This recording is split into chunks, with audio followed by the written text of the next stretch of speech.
जब ये साल स्टार्ट हुआ था तो क्या सपना देखा था तुमने? देखा था ना सपना कि बहुत अच्छे मार्क्स लेके आएंगे, 95% तो हमारी ही आएगी। पढ़ना भी स्टार्ट करा था, टाइम टेबल भी बनाया था, सोचा था कि बहुत मेहनत करेंगे, लेकिन क्या हुआ? क्या हुआ? डिस्ट्रैक्टेड हो गए बार बार, है ना?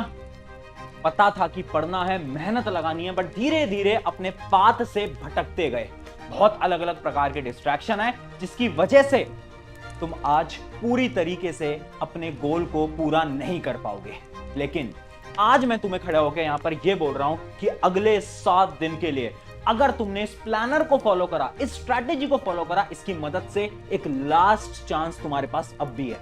अगर इसको फॉलो करोगे ना तो तुम अपने गोल को, अपने सपने को अब भी अचीव कर सकते हो, बट मेहनत तुम्हें बहुत लगानी पड़ेगी। सो हाय एवरीवन, मैं हूं आप सभी का अपना प्रशांत भैया। आज तुम्हारे लिए 7 डे का एक ऐसा सीक्रेट तरीका लेकर आया हूं ना, जिसकी मदद से तुम अब भी कम बैक कर सकते हो। मुझे पता है यार, वो जो सपने तुमने देखे हैं ना, अब कहीं ना कहीं तुम्हें ऐसा लग रहा है कि वो सपने शायद पॉसिबल नहीं हो पाएंगे, क्योंकि तुमने अपना बहुत टाइम वेस्ट कर दिया है। मुझे पता है, तुम लोगों को देखते हो, तुम्हारे क्लासमेट को देखते हो, वो तो बहुत अच्छी तरीके से पढ़ाई कर रहे हैं, लेकिन तुम उतनी पढ़ाई कर ही नहीं पाते। मुझे पता है तुम पढ़ना चाहते हो, मुझे पता है तुम अपने सपनों को अचीव करना चाहते हो, लेकिन बार बार डिस्ट्रैक्टेड हो जाते हो। समझ नहीं आता यार, आखिर कैसे करें इतनी सारी चीजें। आज मैं प्लानर लेकर आया हूं। ये जो तुम्हारी प्रॉब्लम मैंने लिख रखी है ना, जैसे कि बार बार डिस्ट्रैक्टेड हो जाते हो, कंसिस्टेंसी नहीं बन पाती और प्लानर फॉलो ही नहीं हो पाता। यानी प्लानर बनाते तो हैं, टाइम टेबल बनाते तो हैं, लेकिन फॉलो ही नहीं हो पाता। पता है ये सारी प्रॉब्लम क्यों हो रही है? क्योंकि तुम्हारी पढ़ने की आदत खत्म हो चुकी है। प्रॉब्लम ये है। अब हो क्या रहा है ना, जो तुम्हारा रिटेंशन है ना, यानी फोकस पावर है ना, वो बहुत ज्यादा कम हो गई है। जिस वजह से जैसे तुम पढ़ने जाते हो, थोड़ी देर तो पढ़ते हो, लेकिन उसके बाद ये दिमाग इधर उधर घूमने लगता है। इसका क्या सोल्यूशन है? इसी का सोल्यूशन है 7 डे प्लान, यानी अगले 7 दिन का एक ऐसा प्लान जिसकी मदद से तुम अपने अंदर का वो जो बीस्ट मोड है ना, उसको वापस लाने वाले हो। ठीक है, उस प्लानर को मैं दिखाऊंगा, उस टाइम टेबल को मैं दिखाऊंगा, बट उससे पहले कुछ इंपॉर्टेंट चीजें जो कि आपको फॉलो करनी पड़ेंगी। जैसे पहली चीज, hard work greater than talent. देखो यार, मुझे पता है तुम्हारी क्लास के ऐसे बहुत बच्चे होंगे जिनके मार्क्स तुमसे बहुत अच्छे आते होंगे, जो कि तुमसे कई ज्यादा इंटेलिजेंट होंगे, लेकिन पता है तुम्हें, अगर तुमने मेहनत ज्यादा कर ली ना, तो सामने चाहे कितना ही टैलेंटेड स्टूडेंट क्यों ना हो, फर्क नहीं पड़ता। जो हार्ड वर्क करेगा वो जीतेगा। चाहे कितना इंटेलिजेंट बच्चा हो, अगर वो हार्ड वर्क नहीं कर रहा ना, तो उसके मार्क्स नहीं आ पाएंगे। पर तुम हार्ड वर्किंग बनो। मुझे फर्क नहीं पड़ता आज तक तुम्हारे कितने मार्क्स आए, आज तक तुमने कितना टाइम खराब किया, आज तक तुमने कितनी पढ़ाई करी है, पढ़ाई नहीं करी, आज से हार्ड वर्क करना पड़ेगा। करना पड़ेगा यानी करना पड़ेगा।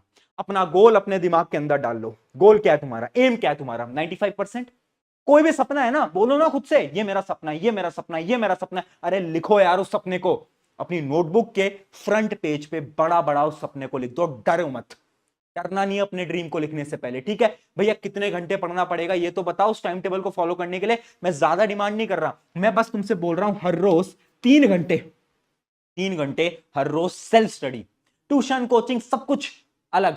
3 घंटे सेल्फ स्टडी दे सकते हो क्या तुम? 3 घंटे अगर तुम दे सकते हो ना, तो यस लिख दो। ठीक है, क्योंकि जीतेगा सिर्फ वही जो कि हार्ड वर्क करेगा। टैलेंट ना एक हद पे हार जाएगा, लेकिन जो हार्ड वर्क करेगा जीतेगा सिर्फ वही। अब सुनो, पढ़ाई कैसे करनी है उसका एक सिंपल सा पहला स्टेप अपने दिमाग के अंदर डाल लो।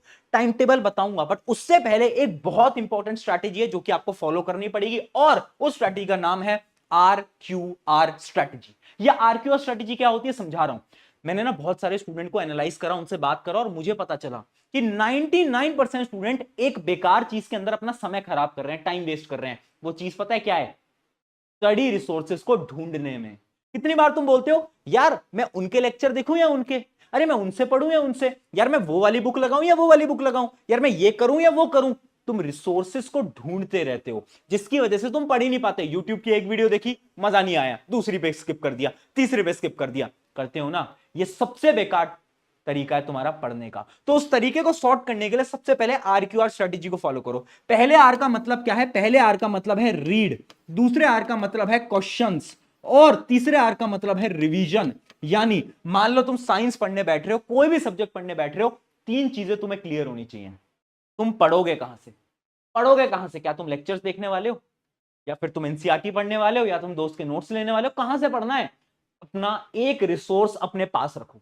ढूंढना नहीं है। अगर मेरे लेक्चर साइंस में देख रहे हो तो बस प्रशांत भैया, बस दुनिया जहान तुम्हारा दोस्त मित्र भाई बहन कहां से वीडियो देखता है फर्क नहीं पड़ता। तुम्हें अगर यहां से समझ आ रहा है तुम वही पढ़ोगे, अगर तुम्हें मुझसे समझ नहीं आ रहा किसी और से वहीं से पढ़ोगे। अपना रीड क्लियर कर लो, आर क्लियर कर लो, पढ़ना कहां से है। दूसरी चीज, क्वेश्चन प्रैक्टिस कहां से करने वाले हो। दुनिया जहान की किताब लेके बैठे हैं, करना कहीं से भी नहीं है। क्वेश्चन प्रैक्टिस के लिए एक किताब होनी जरूरी है। देखो अभी ना मैंने एक तो तुम्हारे सैंपल पेपर देखे, स्पेशली जो क्लास 10th के स्टूडेंट है उनका मैंने अभी सैंपल पेपर देखा, और उसके अंदर सैंपल पेपर काफी टफ आया इस बार, क्वेश्चंस काफी टफ हैं, यानी बोर्ड एग्जाम के अंदर क्वेश्चन टफ आने के चांसेस बहुत ज्यादा है ना। इसी के लिए ऑलरेडी जो हमने बुक बनाई थी ना, वन शॉट साइंस की, एसएसटी की, मैथ की, इंग्लिश की, उन सब के अंदर एक सेक्शन मैंने ऐड करा था जिसका नाम था पुश योरसेल्फ, और उसके अंदर ना मैंने टफ टाइप के क्वेश्चन पहले ही डाल दिए थे, क्योंकि मुझे ऐसा लग रहा था कि इस साल बोर्ड एग्जाम के अंदर पेपर थोड़ा टफ आएगा। तो अगर तुमने नहीं लिया है ना तो तुम जाके ले भी सकते हो, मैं लिंक वगैरह डिस्क्रिप्शन में दे दूंगा। उससे क्या होगा, तुम्हारी जो क्वेश्चन प्रैक्टिस की प्रॉब्लम है ना ये सॉल्व हो जाएगी। इजी क्वेश्चन भी मिल जाएंगे, टफ क्वेश्चन भी मिल जाएंगे, सारे क्वेश्चन एक ही किताब से। लेकिन अगर वो किताब ले ली उसके बाद कोई और किताब नहीं लेनी, और अगर तुमने ऑलरेडी कोई बुक ले रखी है मत लो किताब, ठीक है। बहुत बढ़िया। अगली चीज, रिवीजन। रिसोर्स क्लियर होना चाहिए कि तुम रिवाइज कहां से करने वाले हो। एक बार तो पढ़ लेते हो, पर तुम रिवाइज कहां से करते हो। क्या तुम मेरे रैपिड रिवीजन से रिवाइज करते हो, या तुम खुद के नोट से रिवाइज करते हो, कहां से रिवाइज करते हो वो लिख के रख लो। अब जब तुम सब्जेक्ट को पढ़ोगे RQR क्लियर होना चाहिए। अब दोस्तों से पूछना नहीं है, अब घूमना नहीं है इधर उधर कि कहां से पढ़ूं कहां से ना पढ़ूं। अब सुनो, अब आते हैं डायरेक्टली किसके ऊपर, हमारे डिटेल टाइम टेबल के अंदर। उस टाइम टेबल को समझाने के लिए आप पहले एक चीज डेली आपको करनी पड़ेगी, जो कि है डेली नाइट रूटीन। यानी हर रोज रात को सोने से पहले मुझे आपके चाहिए 10 मिनट। उन 10 मिनट के अंदर आप क्या करोगे, उन 10 मिनट के अंदर आप ना खुद को एनालाइज करोगे, यार आज मैंने कितनी पढ़ाई करी और कल मेरे क्या क्या टारगेट्स हैं। बस 10 मिनट मांग रहा हूं। क्या लिखोगे कि कल मेरे क्या क्या टारगेट्स हैं। ठीक है यार, मुझे यार आज साइंस कर लिया मैंने मैथ्स भी कर लिया, टिक लगाओ टिक लगाओ। और कल के टारगेट लिखो, कल मुझे एसएसटी करनी है या जो भी आपका सब्जेक्ट है वो आपको करना है। टारगेट लिखो रात को सोने से पहले। अगले दिन पे टारगेट नहीं डालने, क्योंकि अगले दिन किसी को याद नहीं रहेगा। रात को सोने से पहले टारगेट बनाओ। या आज भी मैं भी करता हूं अपनी लाइफ के अंदर, तुम्हें भी करना है। ये डेली नाइट रूटीन को फॉलो करो, ठीक है। अब 7 दिन कैसे पढ़ाई करनी है। अब इन 7 दिन को अपन 3 पार्ट्स के अंदर डिवाइड करने वाले हैं। मुझे पता है तुम्हें पढ़ने की बिल्कुल आदत नहीं है, इसी हिसाब से मैं टाइम टेबल दे रहा हूं। पहले के जो 2 दिन होंगे, एक और 2 दिन, उसके अंदर आपको हमेशा इजी चैप्टर्स को पढ़ना है। वो चैप्टर जो कि आपके फेवरेट है, जिनको आपको पढ़ने में मजा आता है। टफ चैप्टर मत उठाना। पता है जैसे हम टफ चीज अचानक से उठाते हैं ना, ये जो हमारा दिमाग है ना, ये ऐसे सिग्नल को रिलीज करता है और हमसे बोलता है कि यार तुझसे नहीं हो पाएगा, और तुम बंद कर दोगे। इसलिए कभी भी स्टार्टिंग में टफ चैप्टर गलती से भी मत उठा लेना। ये पॉइंट नंबर 1। अब देखो, मुझे पता है जब तुम पढ़ने बैठोगे ना तो थोड़ी देर बाद तुम डिस्ट्रैक्टेड हो जाओगे। तुम्हें पता तो है तुम्हें पढ़ना है, पर तुम पढ़ नहीं पाओगे। अब उसके लिए एक हैक बता रहा हूं। जब भी तुम पढ़ते हो ना, उसमें हर 1 घंटे पे एक अलार्म लगा दो अपने मोबाइल फोन में, और उस अलार्म का टाइटल लिख दो पढ़ ले। क्या लिख दो, अरे पढ़ ले। तो अगर मान लो तुम पढ़ाई कर रहे थे, लेकिन 50 मिनट बाद तुम डिस्ट्रैक्टेड हो गए, तो 1 घंटे पे अलार्म बज जाएगा और लिखा आएगा पढ़ ले। तो तुम्हें याद आएगा, अरे हाँ पढ़ना है।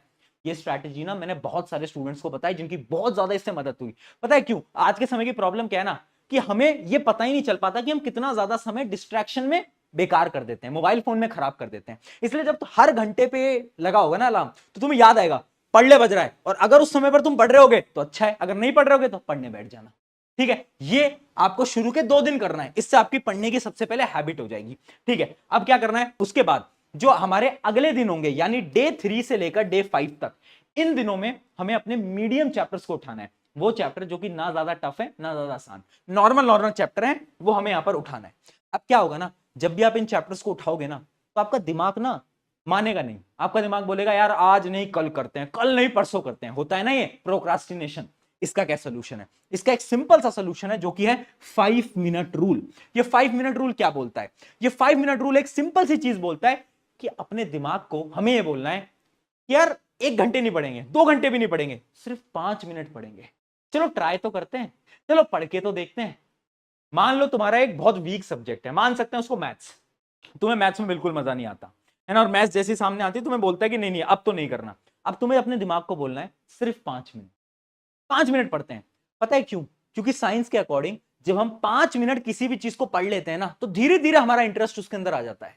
और उसके बाद आप इस 5 मिनट को आधे 1 घंटे के अंदर आसानी से कन्वर्ट कर सकते हो। यानी जो 5 मिनट रूल है ना, बहुत इंपॉर्टेंट है लॉन्ग टर्म स्टडीज के लिए। अब जो बचे हुए 2 दिन है उसके अंदर क्या करना है, जो बचे हुए 2 दिन है उसके अंदर हमें क्या करना है, डे 6 एंड डे 7 में हमें हार्ड टॉपिक्स करने हैं सबसे पहले तो।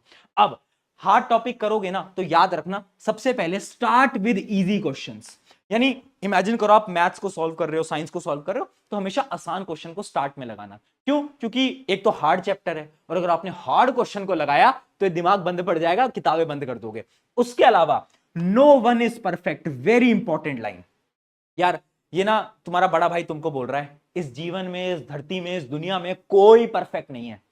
तुम्हारा वो जो टॉपर दोस्त है ना, वो भी परफेक्ट नहीं है। कभी कभार वो भी डिस्ट्रैक्टेड होता है, वो भी 24 घंटे नहीं पढ़ता, वो भी 3-4 घंटे ही पढ़ता है। तो कोई परफेक्ट नहीं है। बहुत बार ऐसा होगा जब तुम्हें अंदर से लगेगा कि मुझसे क्वेश्चन सॉल्व नहीं हो पा रहे, मुझे समझ नहीं आ पा रहा। दिमाग को बोलो no one is perfect, try करते चलेंगे। बहुत बार होगा जब तुम्हें चीजें याद नहीं होंगी, ट्राई करते चलो, ट्राई करते चलो, ट्राई करते चलो। खुद को यह मत सोचो कि जब तक मुझे परफेक्टली कोई चैप्टर समझ नहीं आ जाएगा जब तक मैं बिल्कुल ही कुछ और नहीं पढ़ूंगा। नहीं, जितना समझ आ रहा है पढ़ो, जितना समझ आ रहा है पढ़ो, लेकिन पढ़ना है, ये बहुत इंपॉर्टेंट है। तो याद रखना नो वन इज परफेक्ट। ये मैंने आपको पूरा का पूरा टाइम टेबल डिटेल के अंदर बता दिया है। एक लास्ट चीज जो कि मैं आपको बताना चाहता हूं वो है ट्रिगर रिमूवल स्ट्रैटेजी। देखो, आपको अपने ट्रिगर्स ढूंढने पड़ेंगे। ट्रिगर क्या होता है? जैसे बंदूक का ट्रिगर होता है, वैसे ट्रिगर है आपके डिस्ट्रैक्शंस। आपके डिस्ट्रैक्शन के ट्रिगर्स क्या है? बहुत सारे बच्चों का डिस्ट्रैक्शन है लैपटॉप, मोबाइल फोन। अगर आप मोबाइल फोन या लैपटॉप से डिस्ट्रैक्टेड होते हो ना, तो ट्राई करो कि आप किताब से पढ़ने की स्टार्ट करो। ठीक है, अगर आप लैपटॉप से ज्यादा ही डिस्ट्रैक्टेड होते हो तो लैपटॉप साइड से रख दो, फोन उठा के पढ़ाई करना स्टार्ट कर दो। तो अपने ट्रिगर्स को ढूंढो, है ना। अपनी जो आपकी टेबल होती है या फिर आप बेड पे पढ़ते हो, तो जहां पर भी है लैपटॉप रखो ही मत, मोबाइल फोन रखो ही मत। उससे क्या होगा? आप डिस्ट्रैक्टेड कम होगे। तो ये चीज है, अपने ट्रिगर ढूंढो, उनको कैंसिल आउट करो। ये बहुत इंपॉर्टेंट स्ट्रैटेजी है। आई होप इस वीडियो की मदद से अगले 7 दिन के अंदर तुम बहुत शानदार तरीके से पढ़ाई करोगे और अपनी जिंदगी का सबसे खतरनाक कमबैक तुम करने वाले हो। शुक्रिया विरन, मैं हूं आप सभी का अपना प्रशांत भैया। मिलते हैं किसी नेक्स्ट वीडियो के अंदर। Take care.